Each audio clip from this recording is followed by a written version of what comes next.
आपका प्यारा वीडियो देखने से पहले आपसे एक छोटा सा निवेदन है, कृपया चैनल को लाइक, शेयर और सब्सक्राइब करें। साथ में बेल आइकन भी दबा दें, जिससे आपको नई वीडियो की सूचना मिल सके। इसके साथ ही चैनल को अपने मित्रों में, परिवार वालों में, स्वजनों में, निकट संबंधियों में सब्सक्राइब करने में सहयोग करें। धन्यवाद। समझ में आ रहा है? हाँ, सुख कहीं समझ में आ रहा तो उठा रहे हैं। हम पूछ रहे हैं सुखा है कहाँ पे? बात करिए ना, सुखा है कहाँ पे?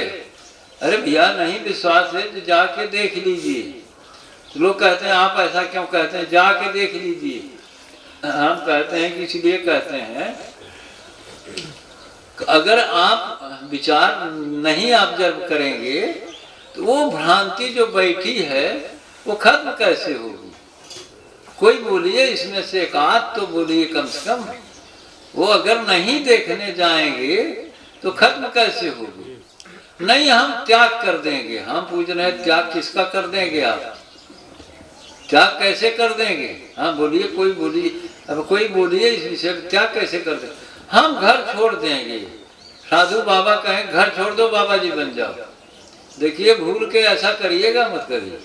कभी साधु बनने की कोशिश क्यों नहीं करिए? क्योंकि साधु बने तो अपने काम से गए।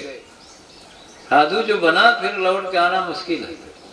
क्योंकि साधु अगर दमन में चला गया तो पागलपन में जाएगा और कोई रास्ता उसके पास नहीं।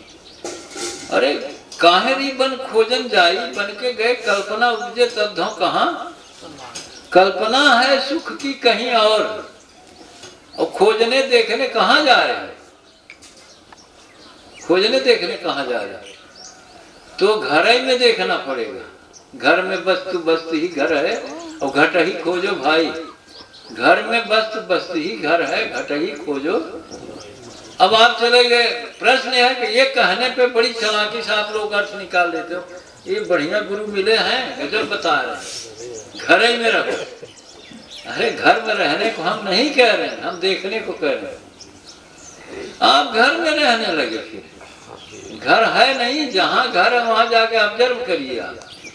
जो वो प्रतीत वाली भ्रांति है उसे क्लियर करिए। ये भ्रांति आपकी, ये भाषणा आपने नष्ट नहीं किया, आप अनंत जन्मों तक भटकेंगे। एक दो जन्म की नहीं, आप अनंत जन्मों तक भटकेंगे। एक दो की बात थोड़ी, भटकते ही रहेंगे।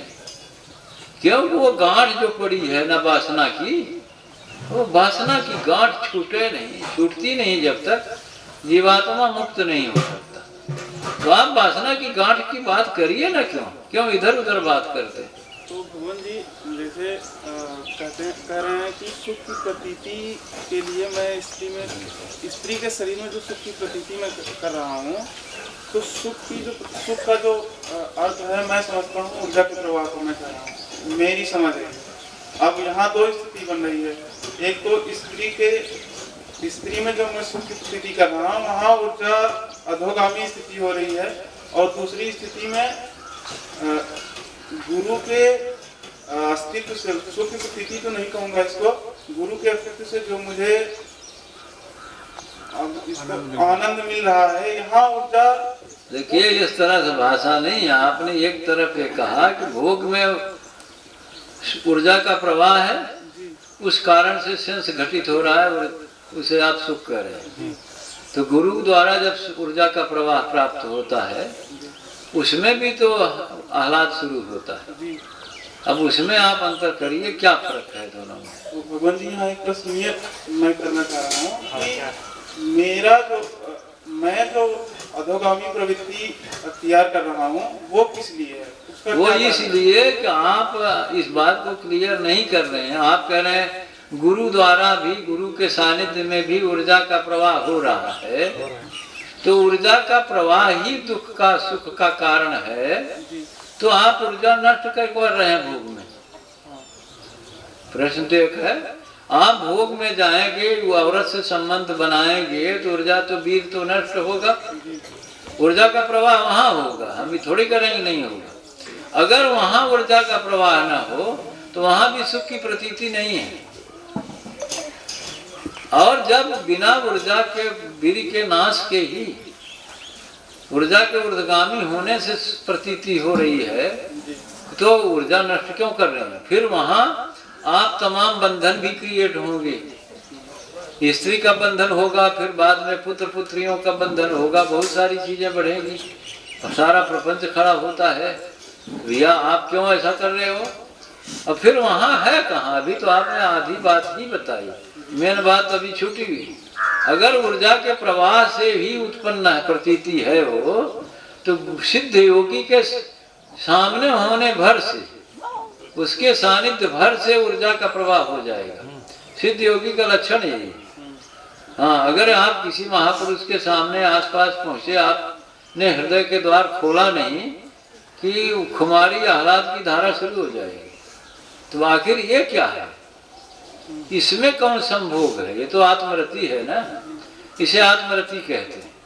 जब आत्मरति को उपलब्ध है तो वासना का क्या अर्थ है?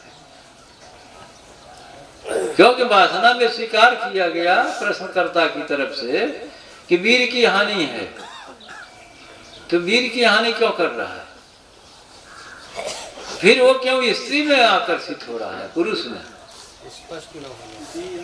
यही प्रश्न खड़ा हो रहा है। नहीं तो खड़ा करिए प्रश्न ना। मेरे लिए दो रास्ता है, एक तो ऊर्ध्वगामी स्थिति हो रही है, एक अधोगामी। तो मैं अधोगामी प्रवृत्ति को ही क्यों अपना रहा हूँ? इसलिए मैं ही केवल जिम्मेदार हूँ। तो आप जिम्मेदार हैं तो हम तो प्रश्न पूछेंगे ना।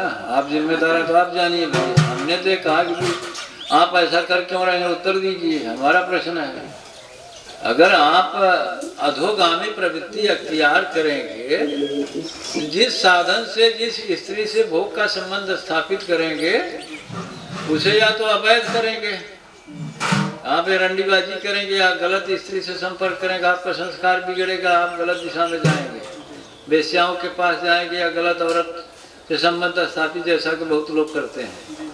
या तो फिर आप विवाह के पास में बंधेंगे, स्त्री का पास भी चढ़ेगा आपके ऊपर। तो हम इन सारी बातों का खंडन कर देते हैं, क्योंकि अगर आपको ये नहीं क्लियर हो रहा है तो आपको संस्कार पूर्वक स्त्री के साथ खड़ा होना होगा। देखिए, सबका खंडन किया ना। आप अवैध संबंधों से इसको खत्म कर सकते हैं, आप संस्कार बिगाड़ेंगे अपना। बहुत लोग बिगाड़ लेते हैं।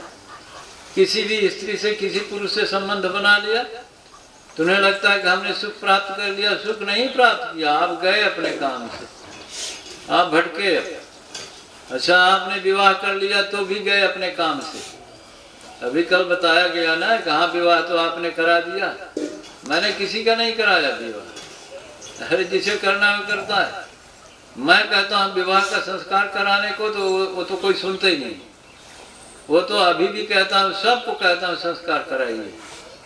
जितने लोग हमारे पास, सबको कहते हैं संस्कार संपन्न करिए, अन्यथा जीवन व्यर्थ चला जाएगा। तो कोई पत्नी आ रही तो अकेले चली आ रही, क्या संस्कार कराएगी? वो क्या कहते हैं, सोनी तर्क देते नहीं जो पहले से आई है, जो पहले से बचपन खाने का सुधरे न हो, पहले से रंडी बनी तो शादी हो। के लिए धन्यवाद। ऐसे ही चैनल पर बने रहें।